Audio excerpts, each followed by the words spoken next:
Foi uma viagem normal, sem maiores incidentes, mas muito sofrida, porque vinham crianças a partir de 3 meses de idade e pessoas idosas.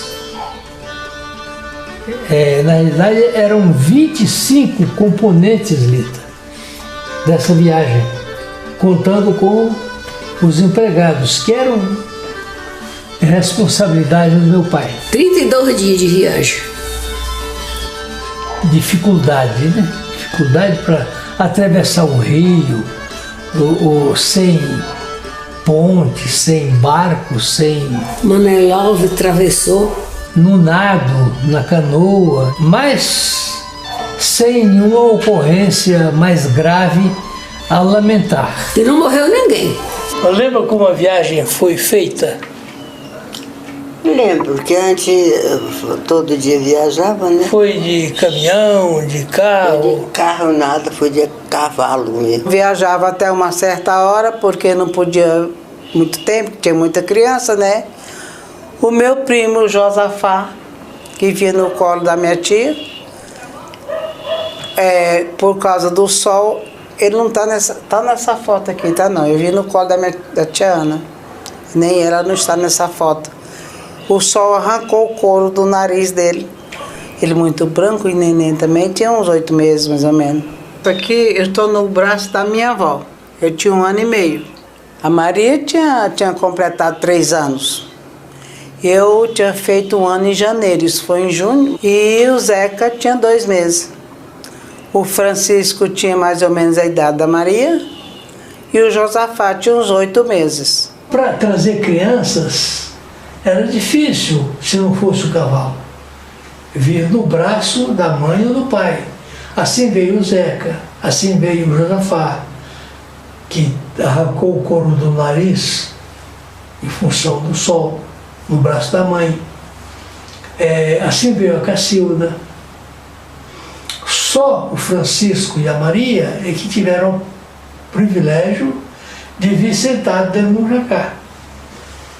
E eu ou o Fábio no meio dirigindo o veículo. Vinha o Tidedé na cangalha do animal, de um lado do jacá vinha o Francisco, do outro lado a Maria. E no seu outro animal, que era o meu tio Fábio, que trazia a tralha de mantimento, panela, essas coisas. Quando o meu pai veio do Ceará, ele veio a pé. O animal servia para trazer a carga, mas ele mesmo ia a pé. Os calos do pé, areia quente queimando o pé, quer dizer, tudo isso eram circunstâncias normais de quem viajava na época. Quando nós viemos do Maranhão para Goiás, já foi uma outra etapa evolutiva em que já viemos a cavalo.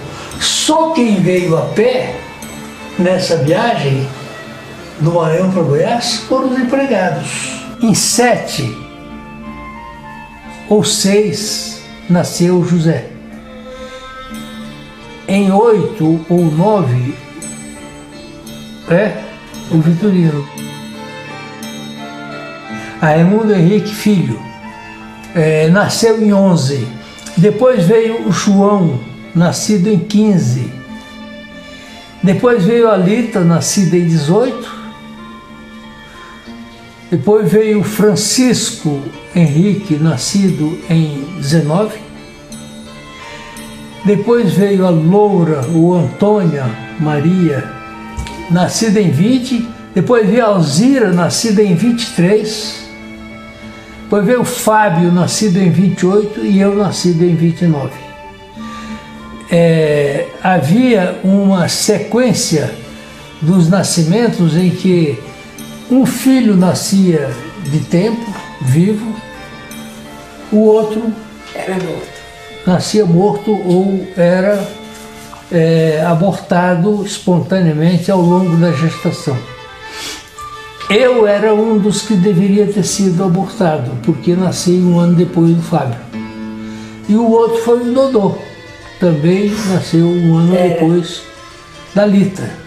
O meu pai me contou que quando ele era pequeno, ele conviveu com escravos que o avô dele tinha lá no Ceará.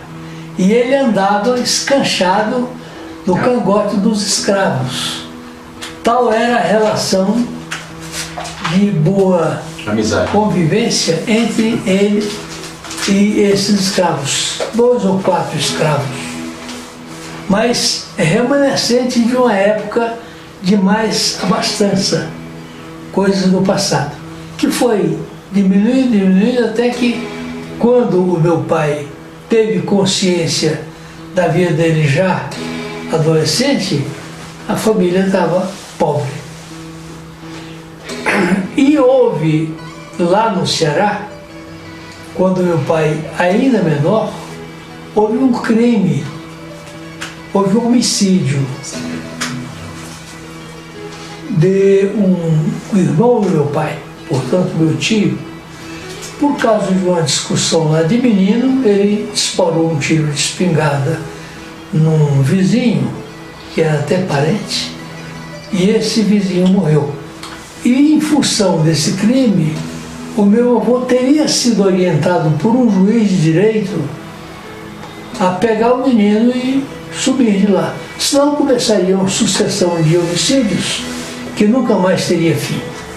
E meu pai ficou então cuidando da casa, dos bens, da família, e um ano depois recebeu uma carta do pai dele, meu avô, dizendo que se encontrava no Maranhão e que ele vendesse a propriedade, vendesse os bens e o que restasse ele levasse para o Maranhão onde ele se encontrava. Deu o sítio onde eu morava e tal. E o meu pai assim procedeu, levando a família. Meu pai levou, entregou o que ele pôde levar e a família para o meu avô. E um ano depois ele voltou ao Ceará para receber o dinheiro. Recebeu o dinheiro e retornou ao Maranhão com um burro levando as coisas necessárias para a viagem e o dinheiro. Por coincidência, pura coincidência, ele percebeu que 2 indivíduos o acompanhavam. Ele pousava onde havia oportunidade de pousar, sombra, água ou rancho. Quando era mais tarde, chegavam os 2 e pousavam no mesmo local. Ele não conseguia dormir, preocupado com o risco de ser eliminado. Ele disse: hoje eu vou acabar com eles. Quando eles dormirem, eu vou lá e mato um, depois mato outro. Nesse dia, eles não apareceram mais no rancho do meu pai. Por mais cedo que meu pai saísse, eles conseguiam alcançar o meu pai no final do dia. Por quê? Depois o meu pai foi fazer o retrospecto e entender por quê. Ele não tinha panela para fazer a comida deles. E pediu uma panela do meu pai emprestada. Era o que eles queriam. Era panela para fazer o arroz com carne deles. Nesse dia, eles passavam pelo entrocamento, isso já no Piauí, pelo entrocamento da estrada que levava a Teresina, viraram para Teresina e meu pai prosseguiu para o Maranhão.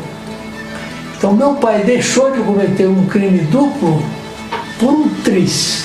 A natureza me deu muita inteligência, mas a vida não me ofereceu nenhuma oportunidade. Em vez de uma caneta, o destino colocou em minhas mãos um cabo de enxada.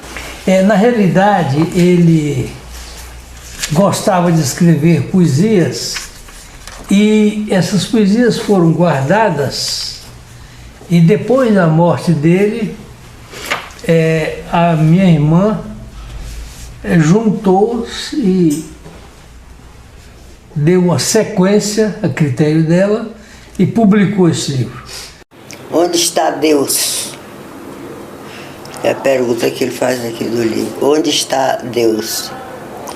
Poesia de Raimundo Henrique de Freitas, tinha o apelido de Reverdosa quando ele escrevia. Meu pai era simpaticão, né, menina? Onde está Deus? O meu pai chegou no Maranhão por volta da virada do século e conheceu a minha mãe pouco tempo depois. O meu pai era de um lugar chamado Várzea Alegre. Riacho dos Porcos era o lugar onde ele nasceu. Na região de Várzea Alegre, a minha mãe era de uma outra cidade que na época tinha o nome de Telha, mas depois recebeu o nome de Iguatu. A minha mãe saiu do Ceará com 5 anos de idade e veio para o Maranhão com a família dela. E minha mãe se dava muito bem com as irmãs dela. Eu lembro de Ana Miranda, que foi mulher de um homem importante da Barra do Corda, chamado Marcelino Miranda. Eu me lembro que havia uma irmã da minha mãe chamada Generosa. E essa Generosa era muito pobre e viajava a pé. Então morava distante da nossa casa, mas ia nos visitar de vez em quando, com o marido. Chegava à noite, batia na porta, te abria, tia Generosa chegou. Era uma festa a chegada dessa tia.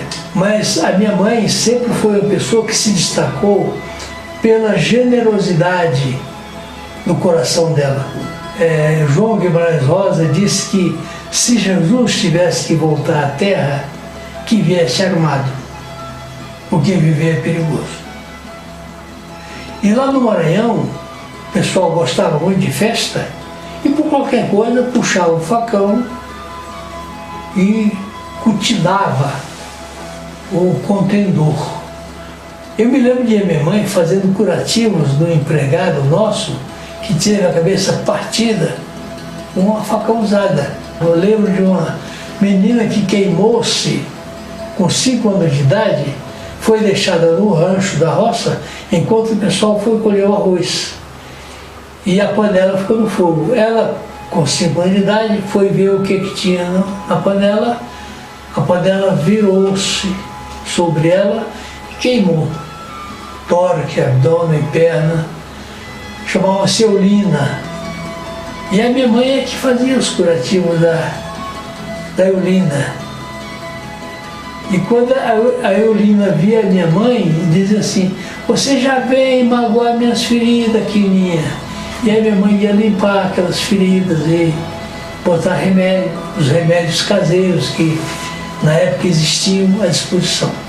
Até que a Eulina morreu em função dessa queimadura. A minha avó era a fraternidade em pessoa.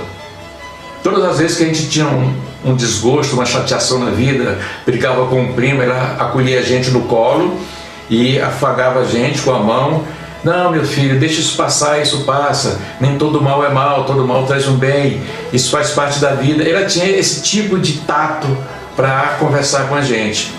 Essa foto aqui representa a casa onde vivia a família, lá no Maranhão, onde eu nasci, num povoado chamado São Joaquim. Era uma casa com paredes de barro e cobertura de palha. Na época não era possível fazer casa de telha, porque não havia como transportar a telha da cidade até lá. Não havia estrada. O quintal era muito grande e tinha muito pé de fruta. Laranja, mexerica, lima. Em São Joaquim eu vivi menos de 10 anos, desde o nascimento até a viagem para Goiás. Por informações... São Joaquim. Hein? Você nasceu no São Joaquim? Até os 9 anos eu fiquei lá, até os 10 anos. Mas por informações, eu sei que meu pai casou-se e viveu a maior parte do tempo como agricultor. Agricultor primitivo. Ele era uma pessoa de fazer a roça, derrubar o mato, fazer a roça, carpir, plantar e colher para manutenção. Então foi uma vida muito difícil, mas ele era muito trabalhador, tinha muita disposição e acabou progredindo mais do que os irmãos. Eu vi papai com as quinas no dedo do cabo de enxada. O dedo era quadrado. Então ele teve uma vida que foi muito laboriosa.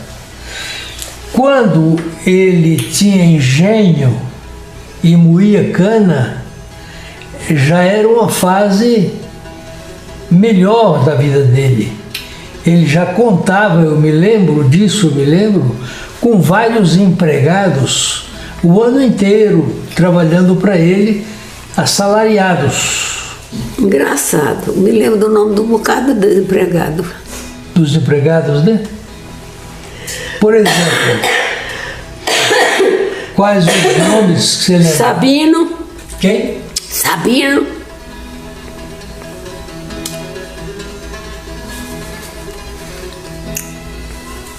Tinha outro por nome Clemente.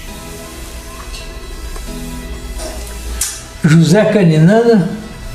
Zé Caninana era o, você diz, o motorista, que ele era o de moer, de tirar cachaça. O destilador da pinga.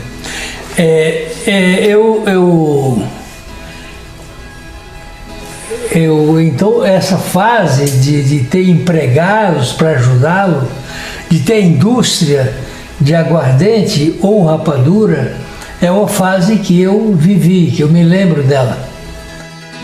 Tia Lita, a senhora se lembra da passagem da coluna Prestes por São Joaquim? Muito bem lembrado. Ótimo.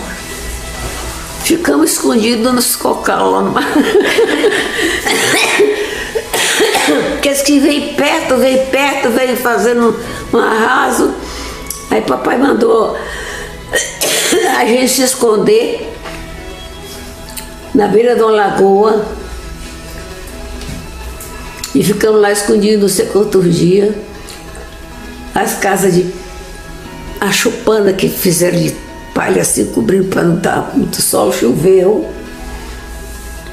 nesse negócio e ficamos lá.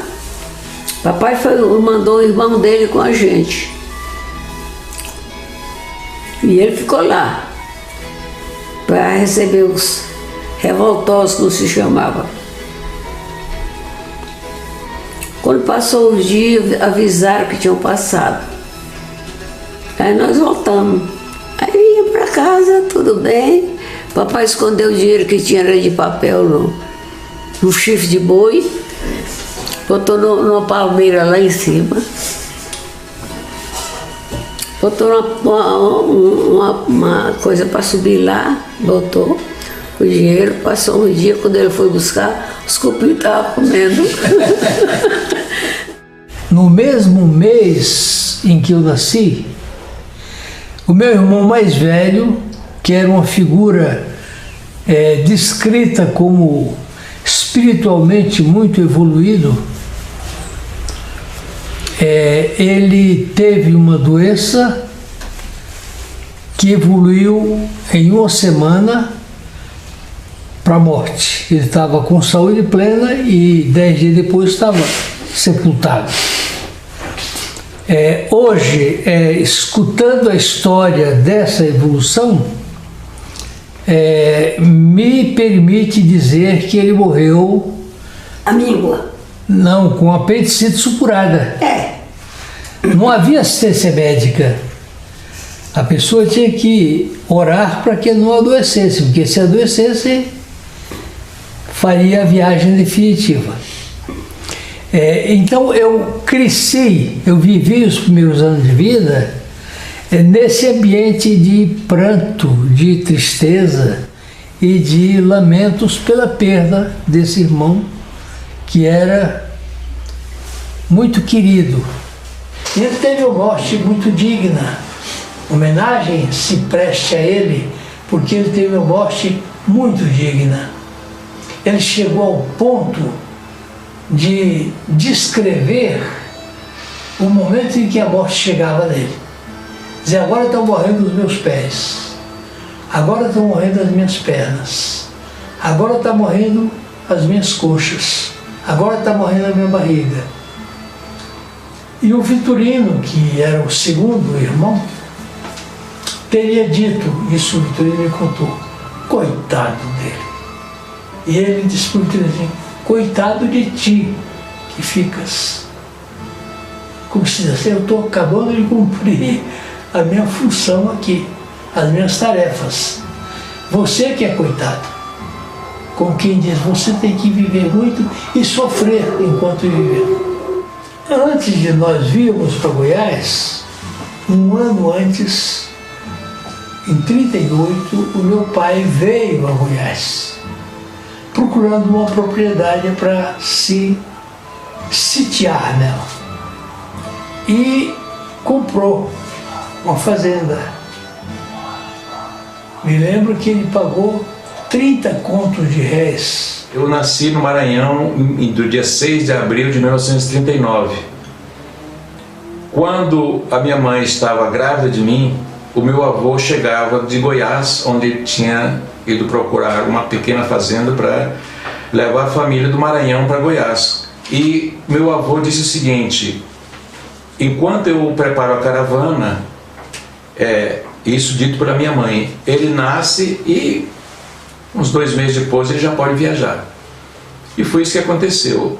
Na viagem, para mim, que eu ouvi minha mãe dizendo, e meu pai também contava, que eu fui levado, amarrado num lençol, pendurado no pescoço do meu pai, como se fosse uma cegonha. A imagem da cegonha antipóia, né?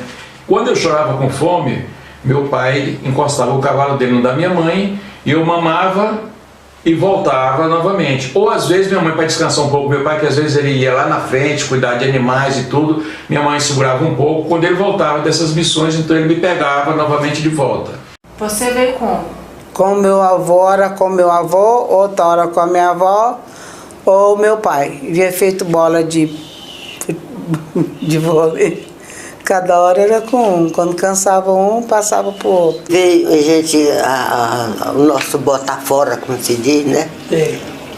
E quando estava despedido, ele agarrou na árvore, tinha assim, debruçou nessa árvore, chorou, que quase morre de chorar. Coitado. Era gente lá mesmo. Não me recordo nem o nome dele mais. As histórias que eu sei, que tinha o lugar certo de posar, arranchar, um ia tomar conta de fazer a janta e o almoço para outro dia. A minha mãe ia lavar a roupa minha e da Maria e do Zeca. E um dia minha mãe foi lavar essa roupa e se perdeu. Aí meu pai teve que ir atrás, quase não encontra com ela, estava perdida, né? Mas correu tudo bem. Na época, as mulheres não tinham celas para montar semelhante à cela dos homens. Eram celas em que elas se sentavam com as 2 pernas voltadas para o mesmo lado. Era um gancho assim para enganchar a perna. Então o risco de cair de costa era um risco sempre presente. Por sorte não aconteceu nada, eram boas cavaleiras e mesmo carregando criança no colo, isso veio sem nenhum fato mais grave a lamentar. Atravessamos o rio Manuel Alves, grande e o pequeno. Tinha 2 Manuel Alves. Que eram rios maiores. Agora tinha rios menores. Por exemplo, tinha um rio chamado Alpargata, que era um rio de água muito clara. A estrada era uma trilha que os cavalos faziam. Um na frente e outro atrás. Em fila indiana. Houve uma região desértica em que nós viajamos o dia inteiro sem ter encontrado uma fonte onde pegasse uma água para beber. A alimentação básica era constituída de arroz e carne picadinha, chamada Maria Isabel. A carne não podia faltar, tanto que no meio da viagem terminou a provisão de carne que meu pai trazia do ponto de partida. E nós paramos um dia numa fazenda, meu pai negociou a venda de um animal da fazenda para no dia seguinte cedo ser abatida, carneada, enxugada no sol do dia, no outro dia já viajavam normalmente com aquela carne embalada nas cargas. Mas o arroz com carne e a farinha e a rapadura eram coisas de feitura rápida, quase que imediata. Eram 25 pessoas na caravana, era muita gente. Você imaginar comida para 25 pessoas que comiam como braçais, porque o serviço ali era bruto. Então a pessoa chegava com fome, não precisava pôr tempero na comida, ele já estava com o tempero dentro de si mesmo. Havia só um turno de viagem por dia. Levantava-se de madrugada, juntava a tropa e colocava celas e cargas, saía-se do pouso, viajava-se até as 4 da tarde aproximadamente e fixava-se novo pouso a partir daí, onde se passava a noite debaixo de árvores. As flores de mangueira amanhecidas na rede da gente. Dormia debaixo das mangueiras, né? Dormia embaixo da mangueira. Podia ser laranjeira também. A árvore que tivesse debaixo a gente armava a rede. Deixa eu perguntar, aí chegava mais ou menos que horas e como é que fazia banho, acomodação, essa parte como é que era? O pouso era feito próximo de um córrego, onde fosse fácil cada um tomar o seu banho no córrego. Naquele tempo não se usava roupa de banho. Todo mundo ia ao córrego, tirava a roupa, tomava o banho e voltava. Medo eu nunca tive. Eu via tanto homem ali com a gente que eu não ia ter medo de quê? Né? Ia ter medo de quê? Estafa, de ter que recomeçar no dia seguinte o que tinha acabado de realizar no dia anterior. Quer dizer, haja tolerância. Mas aí chegando no pouso final, na fazenda que meu pai adquiriu, que ficava próximo de Pedro Afonso, a 30 quilômetros de Pedro Afonso, ali se descontraiu, agora não tenho mais que viajar. E aí decorreu o resto do ano de 39, a minha mãe insistindo com meu pai para que adquirisse uma casa na cidade para que os filhos pudessem estudar. Isso foi conseguido até o ano seguinte. Em 40, nós nos mudamos da fazenda para a cidade. Quando começamos a estudar, em Pedro Afonso eu fiquei 3 anos e fui para Porto Nacional para prosseguir os meus estudos. Meus 2 irmãos mais velhos vieram na viagem do Maranhão para Goiás, na época, né? E eu convivi em Pedro Afonso com meu avô. E a história que se falava é a seguinte: ele lia um livro uma vez, podia jogar fora, que ele sabia o livro. Sabia. E a minha mãe, que era nora dele, né? Até perto da morte dela, ela falava assim: ai meu Deus, se pelo menos 15% dos homens do mundo tivesse a hombridade do seu Raimundo Henrique, o mundo seria outro mundo. Meu avô e a minha avó foram o esteio de um comportamento ético que nós temos hoje como se fosse uma espécie de um paradigma de vida social. Vida simples, mas honesta. E o meu avô se orgulhava de nunca ter comprado fiado. Eu lembro de que ele me falava isso. Quando ele ia numa venda fazer uma compra e que o rapaz não tinha troco, ele ia trocar o dinheiro para depois ir buscar a mercadoria. Ele não levava, para não dizer que comprou fiado. Raimundo Henrique dissesse, não faz isso, ninguém fazia. Quando eu fazia uma coisa lá assim que mexia com o lugar que a gente morava, desculpa, que a gente morava, ele pediu a opinião dele, papai. Papai concordasse, o negócio ia se fez, se não, ficar por isso. O meu pai era um homem considerado como douto, uma pessoa que tinha conhecimento e que tinha integridade moral. E havia um político em Goiás na época que tinha muita admiração por meu pai. E indicou o nome do meu pai para ser delegado de polícia lá da cidade. Há que considerar que hoje o cargo de delegado de polícia é exercido por um bacharel. É um pré-requisito, a pessoa tem que ser advogado para ser delegado e fazer concurso. Na época não havia advogado disponível. Então pegava-se um elemento da comunidade que tivesse mais discernimento e o transformava em delegado de polícia. Assim meu pai chegou a ser delegado. E aí pegou o Código de Processo, o Código Civil, o Código Penal e foi estudando,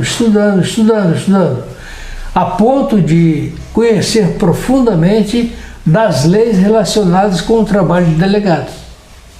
Tanto é que ele estudou por conta, não ia para a escola, para a roça com o chapéu, debaixo do chapéu, o livro, para estudar lá nas horas de folga. Nos intervalos. Apareceu uma história em Pedro Afonso do senhor José de Moura. José de Moura era um conceituado, trabalhava no Ministério da Fazenda. Aí disseram que ele tinha roubado no Ministério da Fazenda. Aí papai era para prender ele. O povo disse, vai prender o homem. Ele disse assim, não, ainda não é agora. Aí passou um dia, apareceu um rapaz. Beethoven, como é que é? Beethoven Rocha Brasil.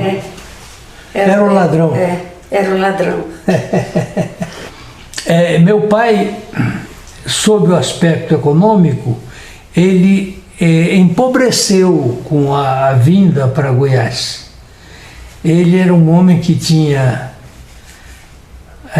além das propriedades, ele tinha empregados permanentes.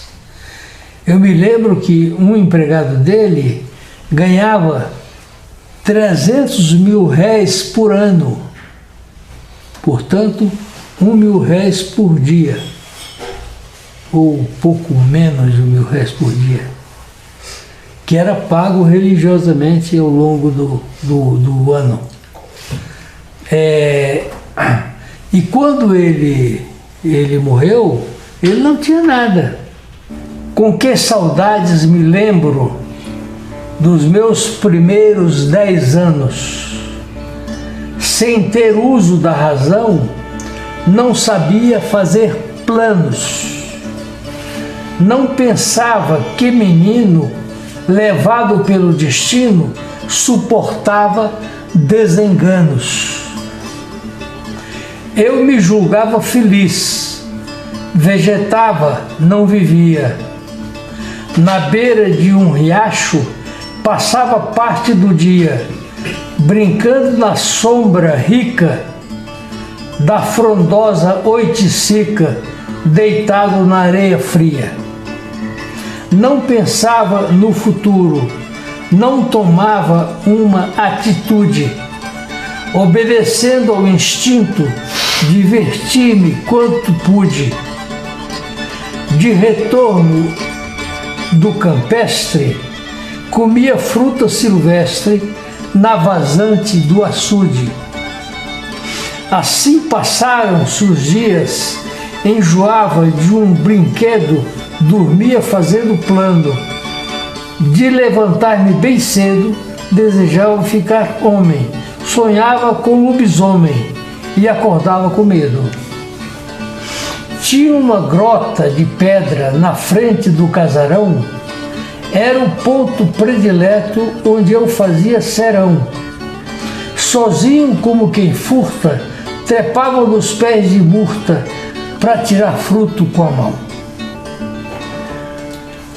Nas noites de lua clara, deitado na terra nua, olhando a estrela larga com semelhança de rua, achava a noite suave, ouvindo o trino da ave que se chamava Mãe da Lua.